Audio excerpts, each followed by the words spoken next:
Path of Initiation. Volume 1. By Lucille Cedercrans. The Great Invocation.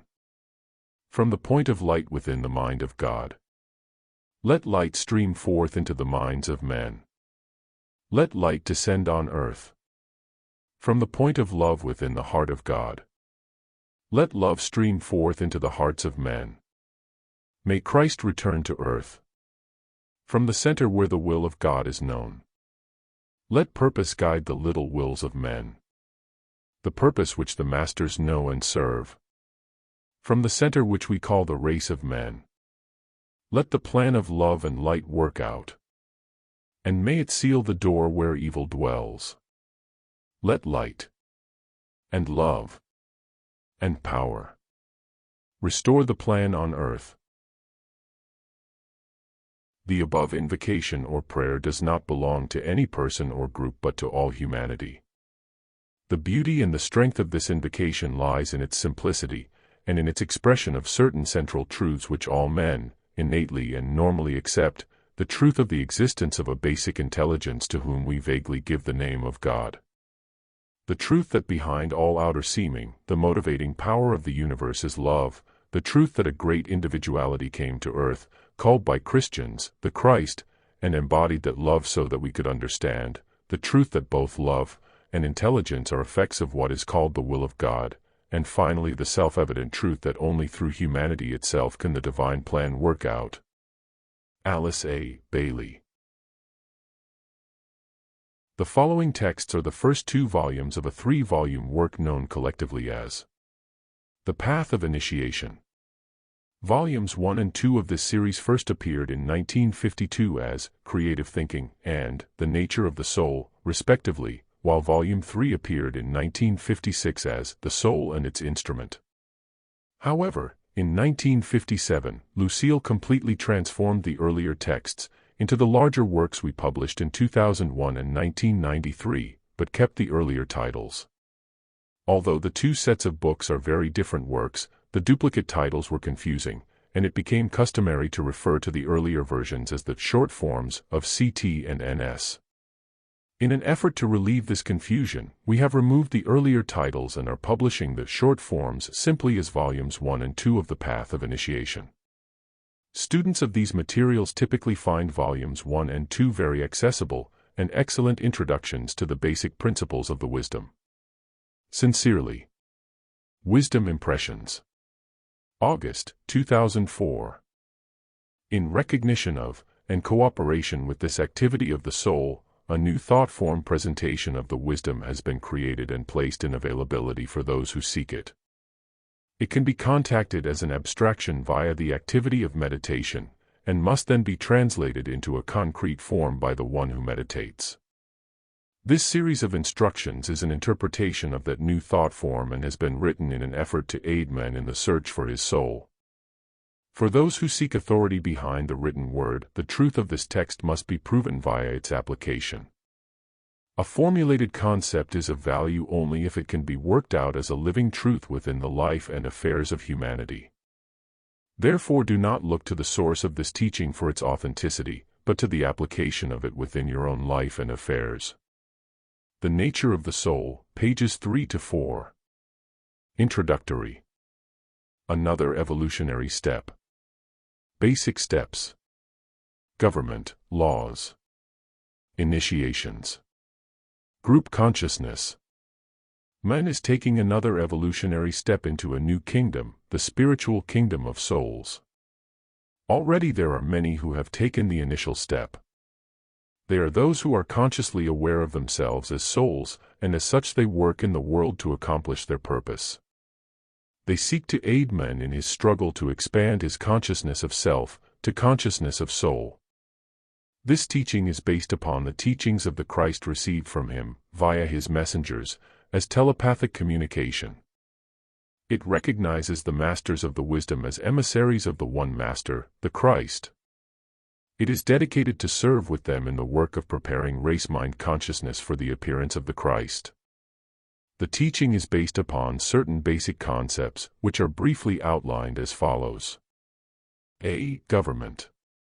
1. That there is one Creator governing all creation. 2. That there is a group of entities, headed by the Christ, who are the Creator's governing body for all evolving life in and on this particular planet. They do not at any time impose their will upon humanity, for man has been given the freedom of choice. They are, however, guiding humanity to its ultimate destination. 3. That there is a group of world workers who are aiding the former group, sometimes consciously, sometimes unconsciously, in their tremendous task.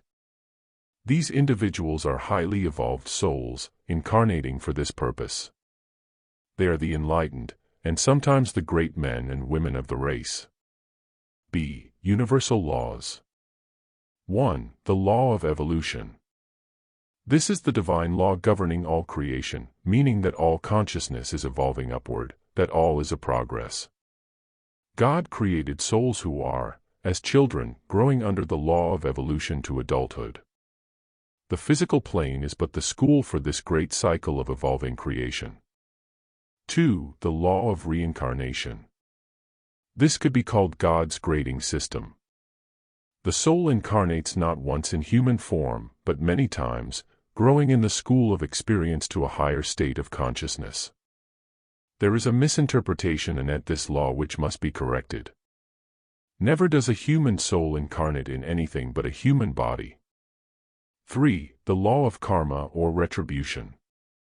This law is the determining factor for the subject matter of any one grade. It is that which attracts to a man all that which is his own. If at one time he steals, at another time he will be stolen from, until he learns that it is not good to steal. If at one time he gives, at another time he will receive, so that he will learn that it is good to give. C. Expansion of consciousness.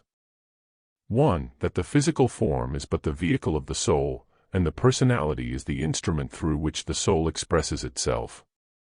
2. That after the personality has evolved to a certain stage, a period of growth takes place in which the self-consciousness expands to include the soul consciousness. This expansion covers 5 initiations.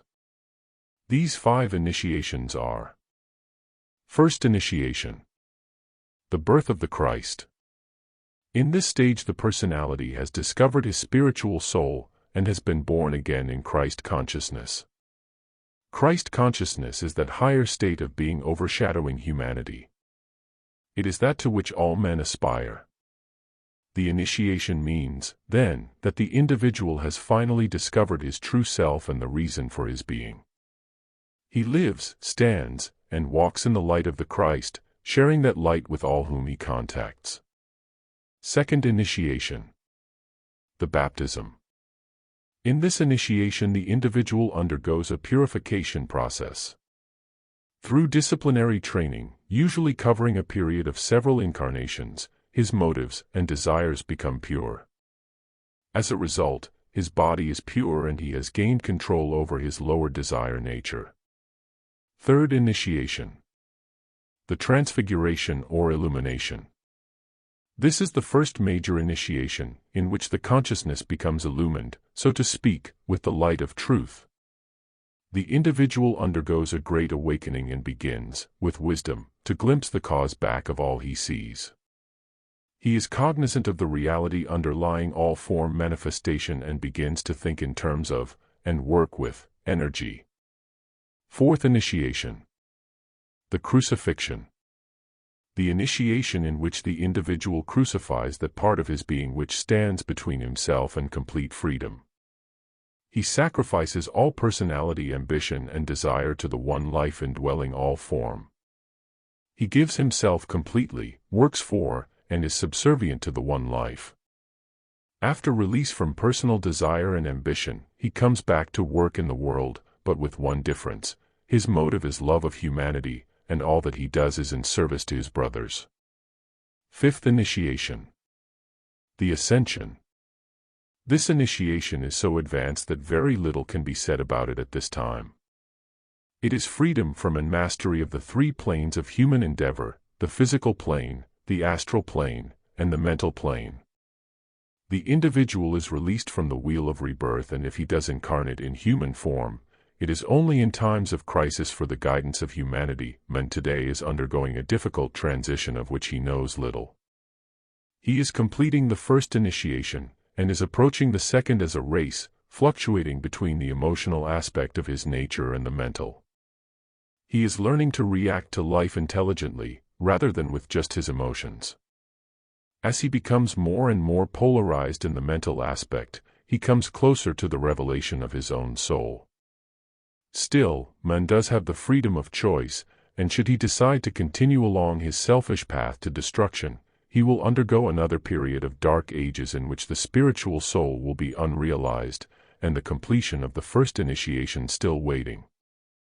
There are some suggestions we would like to offer as to the manner in which this series of instructions are studied. First, let us consider group consciousness, for that will eventuate as man comes into realization of his soul, and tends to subordinate his personality to his soul. Groups of individualities come into incarnation because of a long period of association which results in karmic relationships, and a certain aspect of the divine plan to work out together. Those of you who are drawn to this teaching would do well to consider these relationships. All of those about you are souls who are, in a peculiar manner, related to you in the working of the plan. As you advance in realization, others will be drawn to you, and if you progress rightly, you and the others will enter into a group consciousness whose motive is service, and whose goal is the manifestation of the divine plan, as you have grasped it, for humanity. For this reason, we would suggest that those of you who are interested in the lessons, those who truly desire to aid men in the present crisis, and those who are geographically located so as to make it possible, study the lessons in group form. Meet however often as possible or wise, and discuss the information contained in the lessons. You will find much greater progress can be made in this manner, and you will be amazed to discover how satisfying is group relationship. A few words of warning can be interjected regarding groups. Since you are functioning at this time as personalities, a certain amount of friction is bound to ensue, and unless carefully handled the group will not survive as such. Let divine love guide you in this enterprise. Recognize each as a soul, and therefore your brother. Let tolerance be your attitude in all your relationships and give to each the freedom to express himself as he sees fit. Set yourselves not up as judges, but as brothers on equal footing, each striving to perfect himself in order to serve the many. To those who are drawn to the lessons, but know not why, those who are curious, but doubting, we would advise to read and study, if so inclined, alone and with an open mind. Do not, as yet, try to enter into or form a group. Give others the right to believe and progress. When you are ready, then my brother, you will find your group. To all those who, through the universal law of attraction, are drawn to this teaching, we extend our sincere welcome. May ours be a long and joyous association. Lesson 1. The Path of Initiation. The Initial Step. Positive Thinking. This series of instruction is being written for all those who wish to enter into a study of metaphysics but have not sufficient knowledge of terminology and basic concepts to profit by such a study. You will note that our title of the series has to do with the path of initiation. I should like to explain what is meant by that particular term in order for you to understand our realized goal and purpose of the presentation of this teaching. In our introduction, we stated that the next evolutionary step for humanity is its entry into the fifth kingdom in nature, the conscious soul incarnate. Man is differentiated from the animal by his ability to realize self-consciousness. The conscious soul incarnate is differentiated from average men by his ability to realize soul consciousness. Initiation means a new beginning, in one sense, a birth. A path is the way of least resistance for the one who is traveling from one place to another. The path of initiation is then the path or way of least resistance for the birth of the soul within the conscious awareness of man. Our many series of lessons are designed to show man step by step the way into this new awareness. The initial step upon the path consists in right thinking, and so we have subtitled our first series, Corrective Thinking. Thought is the cause of all manifestation. A manifestation is the appearance of a material form, whether it be that of a child, a circumstance or situation, or a realized condition. Each thought we think will take material form in our affairs eventually, depending upon the clarity and strength of that thought. This may seem difficult to accept at first, for when you consider the many undesirable things that have happened to you, you wonder how you could have thought them into existence. To prove the truth of the statement, you only need to think back to those little everyday annoyances you constantly meet, and then remember how you think in regards to them. As an experiment, do this. Consider something troublesome that is an almost everyday occurrence and then write down every thought you can remember thinking about it. As you catch yourself thinking about it at odd times, jot down those thoughts too. You will soon realize that where this subject is concerned, you are extremely negative in your thinking. Do not try to trace the big things, the really painful ones yet, for you are not ready to discover their cause. It lies buried in your subconscious and takes a different method of discovery. After you feel you have pretty well dug up the negative thoughts in regard to this annoyance, deliberately counteract them with positive thinking. The first step is to stop feeling annoyance and meet the manifestation with interest. What is it trying to teach you? What lesson does it contain? Why have you considered it an annoyance in the first place? The next and hardest step of all is to love it. Does this surprise you? Love is the law of the universe. It heals, soothes, and makes right. Nothing can stand against love, for love changes the character of that which we think of as bad to good.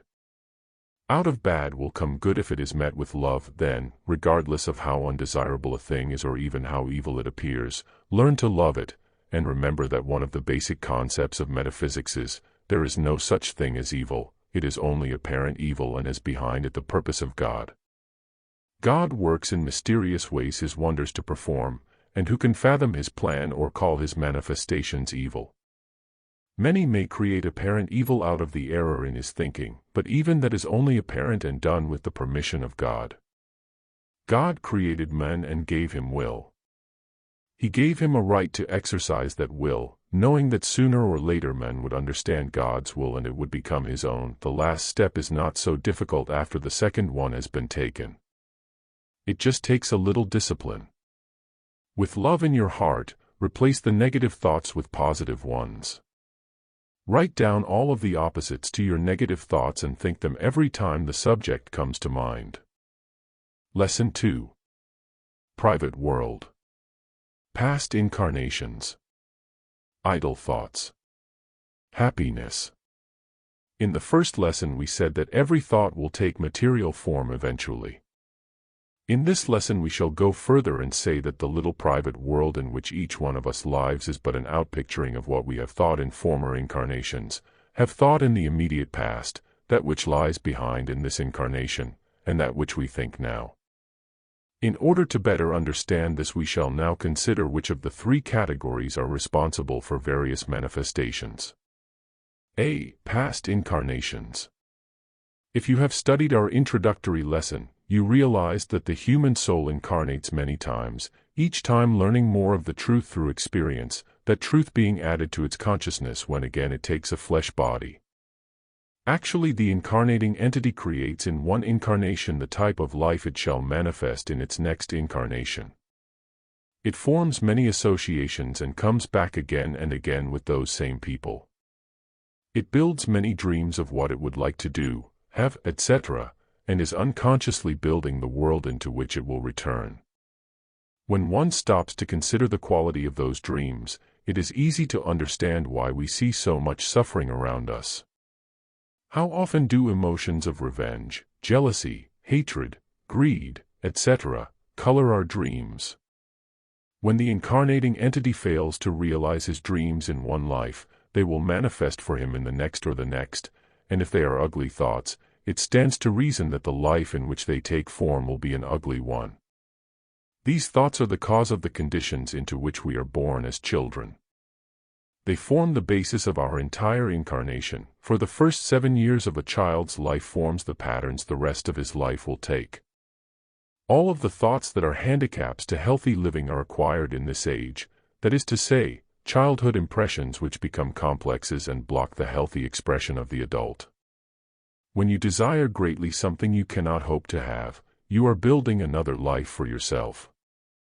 You are actually creating future conditions into which you will be born. B. Immediate past. When you think idle thoughts or passing thoughts, you are building the conditions into which you will move in a few years.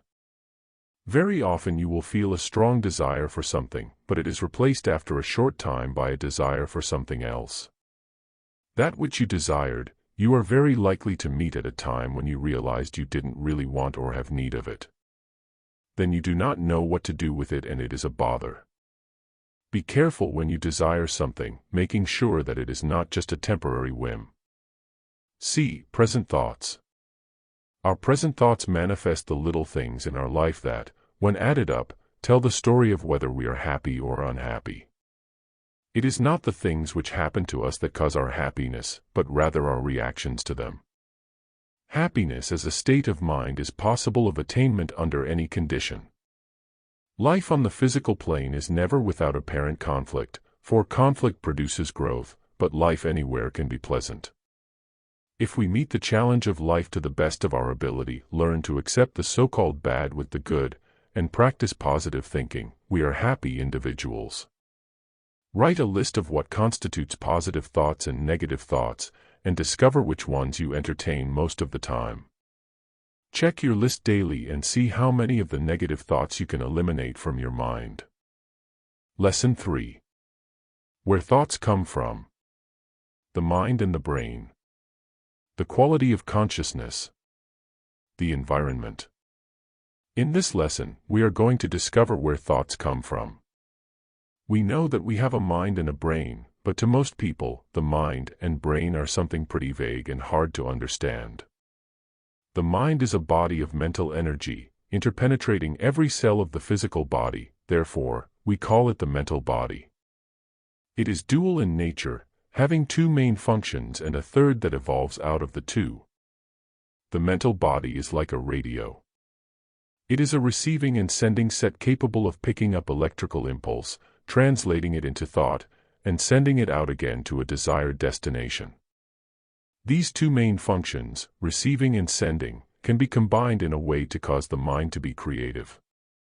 All people are creative to a degree, but they are usually unconscious of the fact and have not fully developed their creative potential. The brain is the instrument of the mind and the physical body. The mind impresses the brain with the thoughts it has picked up. The five senses, which have their mental counterparts, impress the brain with that which they pick up in the physical body and environment. The mind translates the impulse carried by the five senses into meaning and impresses the brain with that meaning. It can be seen, then, that the brain does not think at all. It is an instrument of the mind and the personality consciousness. The mind impresses the brain with thought, and the personality consciousness absorbs the thought out of the brain. The consciousness is the acting, thinking incarnating entity. It is that which interprets thought and utilizes it in its everyday living. The quality of the consciousness is determined by its emotions, and the thoughts picked up by the mind are determined by that quality. A man who truly loves will pick up from the world of mind constructive thoughts of a high order, while the man who hates picks up destructive thoughts of a low order. The emotions, then, are the tuning device of the mind. They tune the mind into different frequency ranges of thought. Actually, our consciousness lives in three worlds at once. It lives in the world of thought, in the world of emotion or of feeling, and in the world of physical plane activity. The world of emotion or feeling coordinates the world of the physical body, bringing the two together. Because of the emotions, thought takes material form. We know now that what we feel determines the quality of thought we think. We also know that we are what we think. Now to get back to our original intention in this lesson, to discover where our thoughts come from. All about us are thoughts continually streaming by in the world of mind. They are the so-called good and bad thoughts, idle thoughts, constructive and destructive thoughts that people think all of the time. There are also thoughts in this world that have never been received by men and given material form. When the creative potentials are developed, man receives these thoughts and gives them material form. Thus, we have inventors, composers, authors, painters, etc. A particular environment will manifest a certain type of condition according to the quality of its emotions. All of the people who make up the environment contribute to the general condition according to their emotions and thoughts. Man is a creature of habit, and tends to think what he has been influenced to think by those around him. He doesn't usually think for himself, but because he responds to the emotions of others, he picks up their thought and accepts them as his own. As he gives house within his own mind to these thoughts, they manifest in his life and affairs, and so he becomes a victim of circumstances. If you want to change anything in your life, change your thinking about it. To do this, you must discover first what you are thinking, why you think it, and where it comes from. You would be surprised to discover how many thoughts flit momentarily into your mind that you aren't consciously aware of. They have become habits that are automatic and require no effort on your part. Take heed to your thoughts. Several times daily listen to your thinking. When you discover what it is you are thinking, you may be surprised and wonder why. Then is the time to look into your emotions. What has been your state of feeling? That is the why, remember, of what you have thought. To discover where these thoughts come from, cast your mind into the environment. Look at the emotions of those about you, reflect back to their words, and realize what they are thinking. Is there a similarity in your emotions and thoughts to theirs? In this manner, you will discover if you are being unduly influenced in your thinking. It is also possible that your thoughts will be contradictory to others, but if the quality of emotion is characterized by resentment, etc., you will know you are still influenced because you are reacting. In the next lesson, I will tell you how it is possible for you to be an influence for good in your environment. Until then, discover what you think, why you think it, and where the thought comes from. Lesson 4. Brotherhood. Negative thought. Power for good. Become positive to your environment.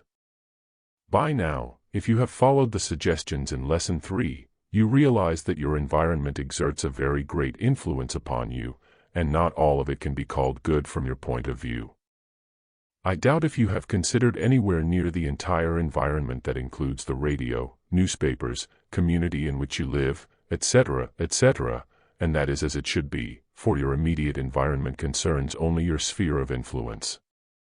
For instance, as you are influenced by others, so also do you influence them, and those who are most easily reached by you, we say, are within your sphere of influence. What kind of influence do you wield upon others? Is it constructive? Is your influence a power for good? That, of course, will depend upon the way you react to others, whether you are positive or negative, and with what degree of determination or strength will you exercise your influence. Let us now consider what is meant by a negative thought. A negative thought is always one of denial. If you hate something or someone, you are denying that thing or person the right to your love and so violating the basic relationship between you. The basic relationship between any two people is brotherhood, and is characterized by love. Everyone has a divine right to your love, for all men are your brothers. It makes little difference how that relationship may manifest in the outer world. He may be your blood brother, a friend, husband, or even an enemy, but underneath the superficial relationship he is in truth your brother and has a right to your love. To deny that love is to break the universal law of relativity and bring imbalance into your life.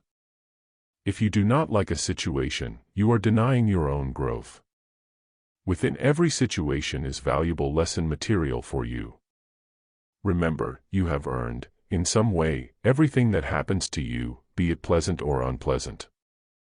When a situation is unpleasant, realize that it contains within it a good lesson. Experience is the great teacher and one of God's laws. We experience that which we create. Learn then to love the situation for what it is, a lesson, and grasp its truth. As soon as you understand the lesson that undesirable experience holds for you, the situation will manifest no longer. To become a power for good in your environment, you must become positive to it.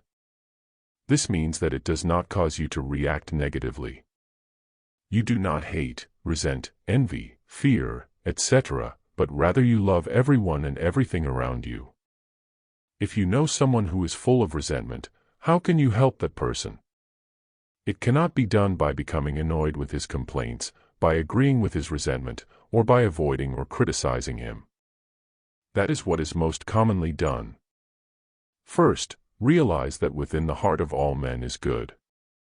And that recognition of, and concentration upon that good will call it forth.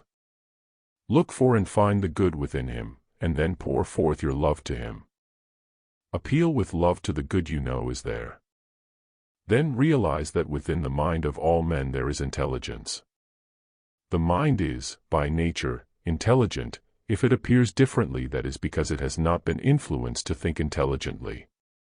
No one is by nature dumb. In some cases the brain cells may have been damaged, and in that case the mind is unable to impress the brain with intelligent thought, but in most cases it is simply a lack of right training that causes a person to appear below normal mentality. His mind has been influenced to pick up thoughts that are unintelligible or irrational, and his emotions have become perverted due to the denial of love by those around him. All cases of mental instability can be traced back to a great hunger for love. To help this man realize that he is, underneath all of the outer resentments, a child of God and therefore good. Realize that he resents because he does not understand and because he hungers for someone to love him. Often he himself has so inhibited his own natural love that he does not know how, and he is hungering to love, as much as for it. Even though he does not understand, he is intelligent by nature and has the ability to understand. Realizing all of this, bring the brother into your heart, loving him because he is your brother. At the same time, think towards him the understanding he needs to rise above his resentments. Do not speak to him until he indicates, through some action, that he is ready to listen to you. Hold your tongue and think. Then, if he asks your advice, give it. Gradually, one by one, become positive to the conditions within your environment and give your help in the way described above where it is needed. Lesson 5. Giving advice. The call to service. Judge not. Become impersonal. Planting seeds. In our last lesson, I told you to give advice when asked for it. Today I wish to take this little matter of advice into greater consideration, for it is very important. All of you who are led to read these lessons feel the urge within you to help others. That is part of evolution and characteristic of all who approach the path of initiation. The soul is stirring within them, and they feel a desire to help others. This desire becomes so great as to be defined as a need. One of the characteristics of the soul is service. Out of love for his brothers, and out of his compassion for them, he serves. It is this call to service that motivates most ministers, sincere teachers, many doctors, social workers, etc. As the call to service becomes greater and greater, man finds himself hampered by his inability to help others. He may give them money, food, clothing, etc., but he knows that that is not the answer. There is something else, something he could give them that would really help. Then he begins to seek, to search for truth. This is true seeking, where man is motivated by a real desire to help others. This motivation will lead him unerringly to truth. I realize that often you become frustrated in the desire to help. You don't know how or what to do, and often make mistakes. One of the first ways in which the student learns to help is by giving advice, and this can be, if he is not very careful, where he makes his greatest mistake. Before he is qualified to give advice, he must learn certain things, and one of them is, judge not lest he be judged.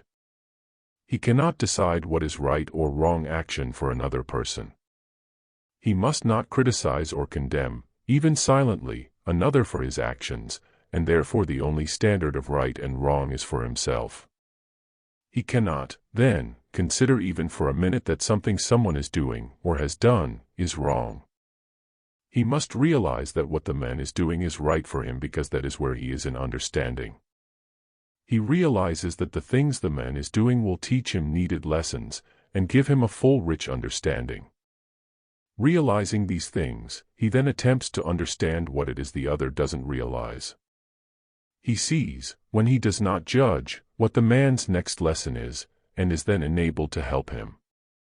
Another thing the student must realize before he can give the right kind of advice is that he must not impose his will upon another. He must not force his brother to accept that which he is not ready to accept. A refusal on the part of a brother to accept advice means that he is not ready to leave the experience behind. He must continue with it until he himself seeks a way out. The student of truth then learns to hold his tongue until he is asked to speak. Even when the request is made, the student is very careful not to impose his will. He becomes impersonal and explains clearly, but without pressure, where the trouble is. His advice is in the nature of pointing out the way, in bringing the cause of the other's present difficulty into sight, and of bringing the way in which the difficulty can be overcome into sight. In other words, he brings the forked path into sharp focus, and the other is left free to choose the way he will go. All the while he is doing this, he is pouring forth love to his brother, realizing in the back of his mind the great healing power of love. After the brother has seen the forked path, and made his decision, the student must then abide by that decision. He does not say or think, "You are making a mistake." He knows the other is doing what he must do in order to grow, and that even if his words have not been sufficiently understood to immediately clear up the other's situation, he has nevertheless planted a seed that will in time grow and bear fruit. I would speak a few words with you anent this planting of seeds, for that is what you are going to do when you give advice. To be sure your seeds will grow, you must know and recognize the planting season. You must know what is fertile ground, and you must help produce the conditions that are conducive to growth. The farmer sows his fields after they have been made ready by clearing and cultivation, and when the sun is in the right position to stimulate growth. Then, after the seeds are safely in the ground, he works with nature by giving them water and sometimes added food, and by continued cultivation. The student of truth must learn to do this if he is going to be of real help to others. He recognizes the season, that is, he responds to the other's indications that he wants help by preparing the ground for planting. This preparation is the pouring forth of love and silent understanding spoken of earlier in the lesson. When the other asks for help, the student plants his seed, a realization of the forked path. After the planting, he aids nature by his continued projection of love and silent understanding, plus pulling the weeds as they grow with the seed planted. This subject of pulling weeds we shall take up in our next lesson. In the meantime, think more about planting seeds, about what constitutes productive ground, and how it can best be prepared for sowing. Lesson 6. The Spring of Consciousness. The Seeds of Truth. Recognizing weeds. Pulling weeds at the right time. Divine will and divine love. Today we are going to learn how to pull weeds. It is a law of nature that good ground will produce both that which is planted, and that which is latent within the ground itself. So it is with man. Latent within him are the weeds, those undesirables which have been acquired through years and centuries of living. The common names for some of these weeds are fear, greed, jealousy, criticism, resentment, prejudice, pride, intolerance. Many of these weeds have not as yet had a chance to grow due to lack of nourishment. Certain conditions are necessary to stimulate growth of any kind, and man, like all other forms of nature, goes through cycles or seasons. Many individuals are passing through the winter of their cyclic activity. In other words, they are at an apparent standstill insofar as the growth of their consciousness is concerned. In a sense, their consciousness is sleeping. The body is automatically performing the functions necessary to daily living, but the incarnating entity is apparently making no expansions of understanding. Then comes the spring and the consciousness stirs with new life. It looks about with newly opened eyes, observing its activities and the activities of others with greater interest. It stirs and awakens to the one life indwelling all form, and begins to grow. Like the flower, it lifts up its head into the light of the sun and rises above the earth. This does not, of course, mean that man literally moves from earth, but rather, that his attention is turned from that which is material to that which is spiritual. As he does this, he suddenly receives new energies, spiritual energies, which stimulate the growth of his consciousness. Into his mind and emotions are planted the seeds of truth, and they take root and grow. The vital life energies, which are pouring through him from his own soul, feed and nourish that which has been planted and is desirable, as well as that which is latent within him and is undesirable. The negativity he has acquired springs up as a bed of weeds along with the positive concepts of truth. Thus it is that we often see a man who has taken a step forward upon the path into a newer and broader understanding, develop some characteristic which is undesirable and becomes an obstacle in his path to further progress. Very often such a one becomes critical, criticizing and judging those who do not think as he does. Sometimes he develops pride and thinks of his growth as an accomplishment which places him just a little above others. These are the weeds which must be eliminated if the plants are to ever bear fruit. The first step in learning how to do this is to realize that these weeds are there and will grow, and must be pulled. No man is exempt from this process, though many do not recognize it. Therefore, if you feel that this does not apply to you, better look again, for a weed is escaping your vision. The second step is to learn not to be dismayed when you discover a weed. It is a good sign, for your ground is fertile and your garden growing. The third step is to discover and to eliminate the weed at the right time. It must be large enough for you to see, in other words, making itself obvious either in your attitude or activities, and not too deep-rooted for you to pull. Do not let a weed grow too long, neither attempt to pull it before it is obvious. If you let it grow too long, its roots will be so deep that in pulling, you will break them off, leaving some to grow again. If you attempt to pull aught too soon, you may pull the wrong thing and so eliminate a rootling of that which you have planted. Be sure then that your weed is obvious before you attempt to eliminate it from your garden.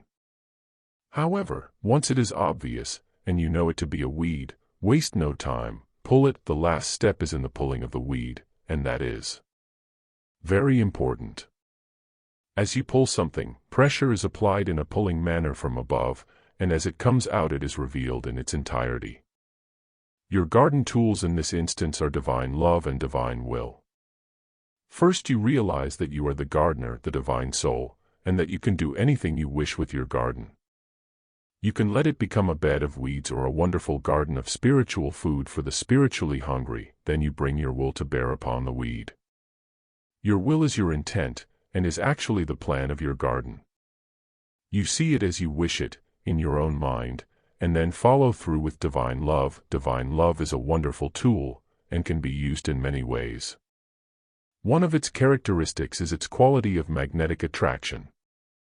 The steady application of divine love, impulsed by divine will or intent, will gradually draw your weed right out of the depth of your garden and into the light of day where it can be seen, roots and all.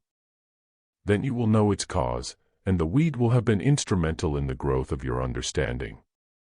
Let your application of divine will and divine love be so gentle so as not to break the weed, and steady so as to assure its elimination. First, you must learn to do this yourself in your own garden. Later you will be able to help others. You can begin helping others by pulling your own weeds, and becoming a radiating center of love and light to them. Lesson 7. The effect of sound. The dominant note. The sound of your voice. In this lesson, we are going to consider the effect of sound upon the world in which we live. Sound plays an important part in your life, influencing you in ways of which you are but dimly aware. Sound sets into motion the substance of which all forms are made. It may increase, decrease, or even change direction of the already existent motion of the substance, but it always has its effect, and that effect has to do with its vibratory frequency. All substance has motion. The speed of its motion is defined as its frequency, and manifests as sound. We know, then, that every particle of substance, within and without our bodies, is moving at a definite frequency, and is sounding its own peculiar note. The aggregate of these notes within a form, such as the human body, emits a peculiar dominant note which is the key vibration of that particular organism. The dominant note or vibration can be seen in manifestation in the tonal quality of the voice, in the quality of the emotions, and in the response the individual makes to his environment. Thus, when one speaks, he betrays to the one who knows the degree of harmony or discord he is bringing into manifestation. When each particle of substance has been brought into right relationship with each other particle and the central directing life, the soul, then the sound produced is in complete harmony and can be likened unto the music of the spheres. All new sound has its effect upon all existent sound, and can be consciously directed to create a desired condition. It is easy to see how the sound of a voice will affect the sound of the particles of substance within a body, either increasing or decreasing this frequency, and creating a condition of harmony or discord. A kind word, for instance, spoken at the right time, and carrying the right tonal quality, can soothe troubled emotions, and bring harmony into a condition of discord. It can do even more, it can bring a feeling of well-being to one who is ill, and if spoken by one who knows, it can heal. Stop for a moment, and think of all the different sounds which reach you every day. The sound of the voices of all those people with whom you come in contact, the radio, the planes flying overhead, the automobiles in the street, the electrical appliances in your home, the animals, the birds, the wind, all of these and many more are making themselves known to you via sound, and that sound has its effect upon you and your environment, but most of all you are influenced by the sound of your own voice. Go back to the sound of your voice just prior to receiving this lesson. What was its tonal quality? What impressions was it making upon you and others? What type of influence was it exerting? Was it positive or negative? How do you feel as you remember it? Now speak your name slowly and carefully, allowing your voice to pitch itself. Analyze the tonal quality. Is it soft, low, high, scratchy, harsh, purposeful, controlled? This is extremely important, for it will tell you the degree of harmony you have established within yourself. If its tonal quality is melodious and beautiful without any attempt on your part to make it that way, then you have developed a fine degree of harmony between the three aspects of your nature, the mental, emotional, and physical. If it is unsteady and inclined to rise in pitch at the end of a word, this means you are divided within, that the mind and emotions are not agreed as to purpose, and decision is then difficult for you to reach. If it is too loud, this indicates that you are self-centered, superior, and very insecure emotionally. If it is too soft and indistinct, the indication is that you are torn by imaginary fears, that you worry and fret over non-essentials, and that buried deep within your subconscious is a guilt complex. If it is harsh or scratchy, it indicates that you have not adjusted to your environment, that you do not accept your responsibilities, and that you are driven by buried hostility. These are but a few of the examples of what the voice reveals. Listen to your voice as you speak to others, and as you go about the process of daily living, and analyze it. See if you can discover the environmental areas with which you have not established harmony or right relationship. In this manner you will be preparing yourself for the information in the next lesson, which will concern itself with how you can utilize sound to bring harmony into your life and affairs. Lesson 8. Sound. Tuning the mind. A condition of peace. In our last lesson, we discussed the tonal quality of the voice, and how it reveals the degree of harmony or discord the individual is manifesting. We also considered sound and the general effect it has upon substance. We mentioned the fact that sound can be consciously utilized to create a desired condition, but we did not go into detail about this. In this lesson I shall go into detail on this subject and not only entertain a concept which is new to most of you, but learn how to put it to practical use in your daily life and affairs. Consider first the effect of music upon our modern civilization. Many individuals have the preconceived idea that music evolves out of our present culture, but this is not so. Music, as a whole, is one of the instruments which produce a culture, and which molds a civilization into certain patterns. You will remember that back in Lesson 3 I told you that the mind has a dual function which, when utilized in a certain manner, gives it a third function. The mind is a receiving and sending set. When the emotions are used to tune the mind in on the right frequency, it is used to pick up thoughts which have not been given concrete form by the world of men. These thoughts lie out of reach of average human experience and are called abstractions.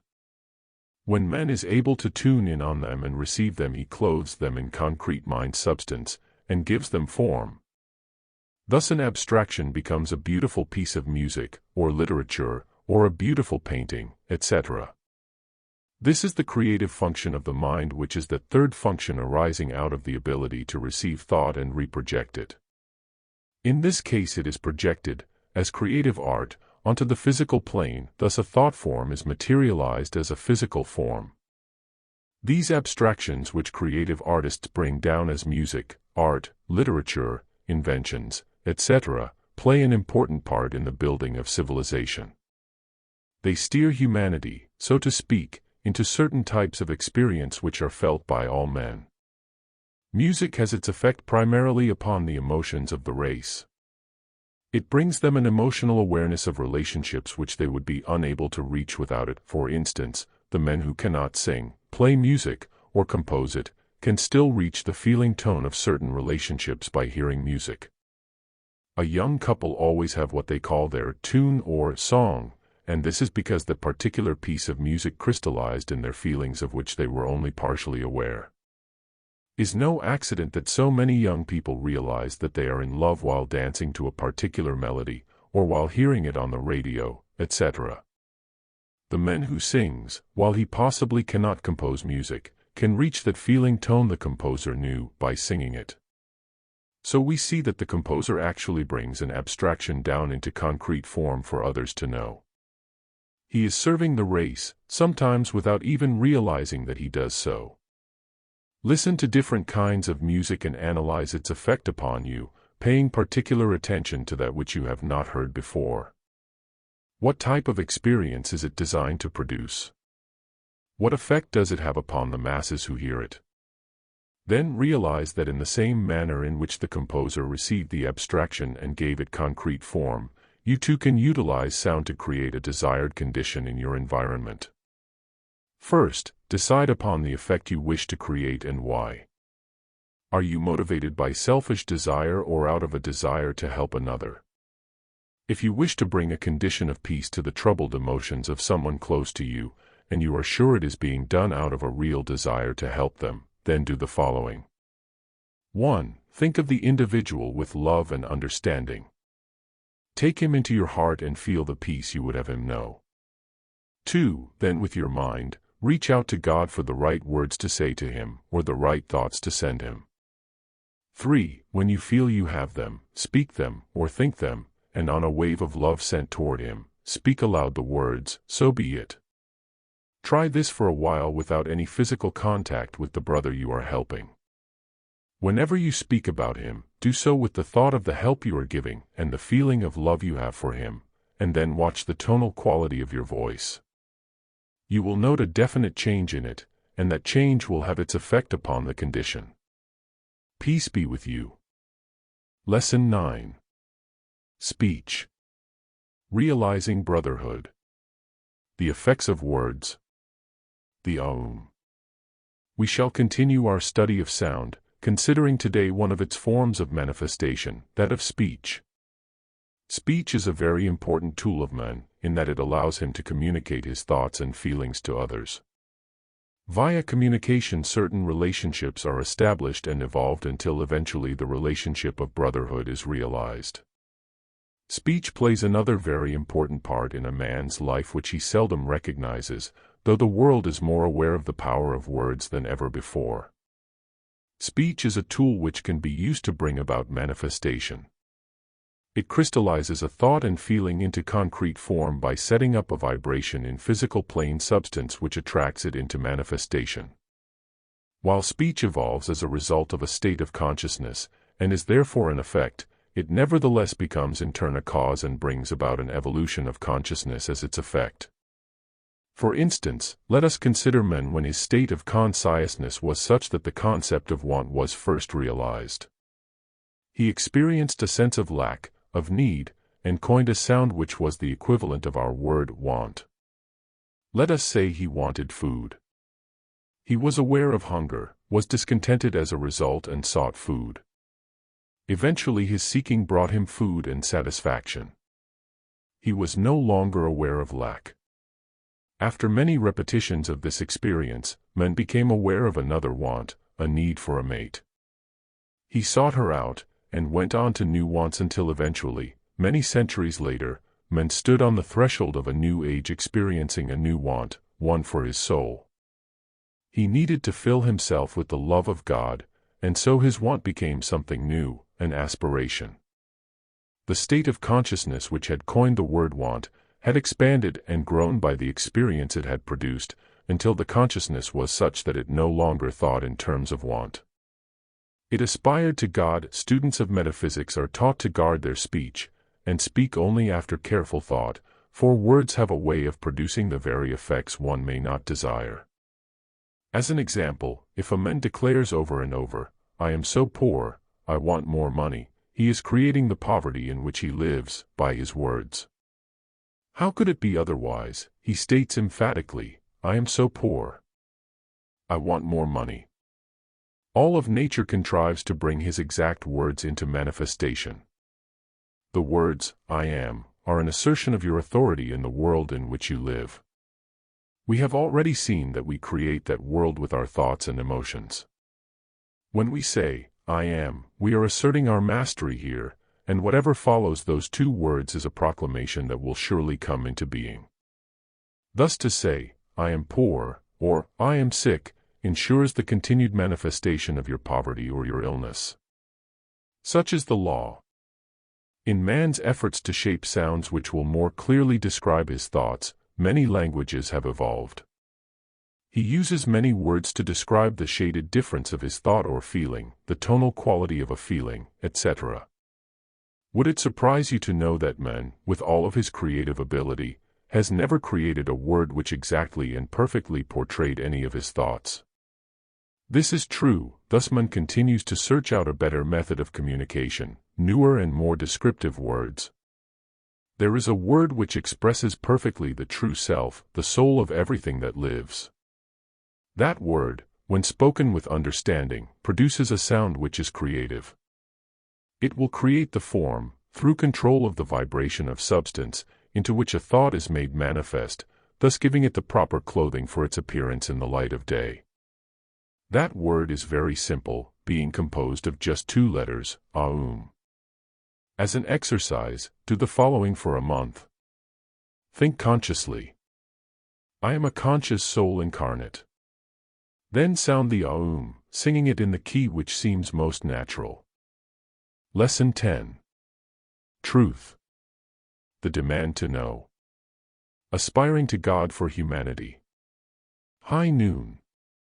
In the past 9 lessons, I have given you much of great value, much that can be of value to you both as individuals and collectively. In this lesson, I shall speak to you of application, for it is in the process of daily living that any concept is proved or disproved. As I project these words, it is with great love in my heart for you, for I know many of your trials, your thoughts, and your aspirations. You are seekers, all of you, seeking truth as man has sought truth throughout all of his many experiences. That seeking has been the basic cause of all your experiences, regardless of their nature.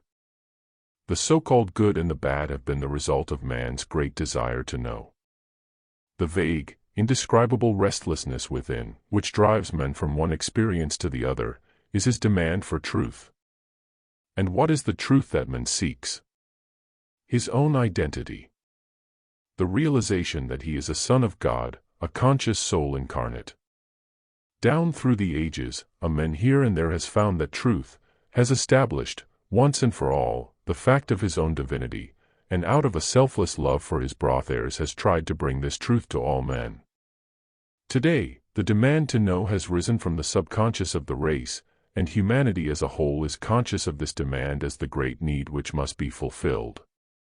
The spark of aspiration is being fanned into flame, and as world conditions become more critical, that flame can be seen to burn more brightly.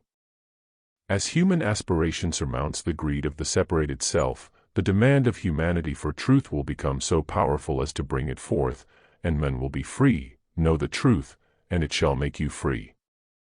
You can help in this great effort by uniting with all of those others who are consciously seeking truth. Realize first that many individuals and groups are receiving these lessons for the same reason that you are, because they are aspiring to God. Unite with one another on the plane of thought, and aspire to God for all men. Desire that truth for humanity. Then realize that not only are there many receiving these lessons, but that there are also many who are finding truth through other forms of teaching. It is the same teaching, my brothers. It only takes different forms. Then, as a group, unite or become at one with all of these, and continue your aspiration to God, for all humanity. The moment of high noon has been set aside throughout the entire world, for the at-one-ment on the planes of thought and feeling of all students of truth and of all those who serve. You, too, can serve by entering into this activity. Think of the great power for good, which is set into motion by the uniting of minds, for the purpose of aiding men in search for truth. As you do this, pour forth your love to all your brothers, as I pour forth my love to you now. That love is a tangible reality, and its healing power is great. In the past 9 lessons, we have considered the way in which we create our own world via our thoughts, emotions, sound, and words. This has been done by studying separately each of these activities. Let us complete the act now, by integrating these bits of knowledge into one living truth, as we apply them to our daily affairs. Learn to think with clarity, and be choosy as to the thoughts you entertain. Let your emotions be such that you attract truth into your minds. Learn to formulate that truth in the proper word symbols, so that your speech can be a tool for service. Let that sound which proceeds from you be harmonious, and another tool for service. Seek to enter upon the path of discipleship by fitting yourself to serve God in the midst of your daily living.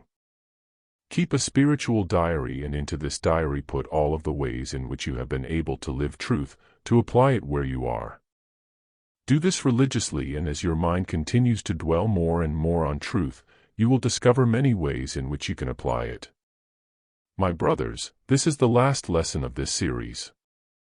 Many other series will follow, and those of you who are ready will receive them. As you are ready you will ask, and in asking you will receive. It is with great love and understanding, and with a prayer for your illumination, that I close this series. Peace be unto you.